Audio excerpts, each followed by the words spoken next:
Mr. Prime Minister, what do you make of the attacks between Israel and Iran? We're monitoring closely. Prime Minister Carney leaving a national security meeting as the situation in the Middle East deteriorates.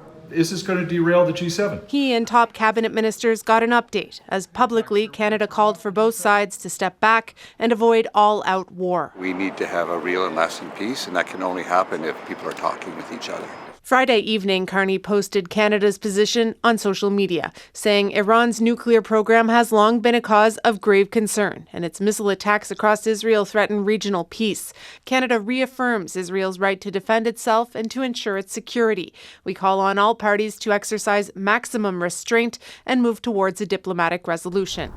Friday's escalation comes just days before world leaders land in Canada for the G7 summit. The G7 might be an occasion for those countries to speak a common voice and say that there must be no escalation in this conflict. Some warn this conflict makes Carney's job more complicated than it already was. The whole planning was based on how do we make sure that President Trump does not crash the G7.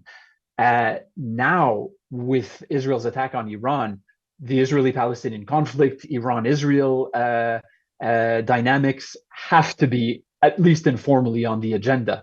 And here there is scope for disagreement, there is scope for tension to rise. The Prime Minister's office says so far there's no plan to change the G7 agenda because there's already time set aside to talk about global security.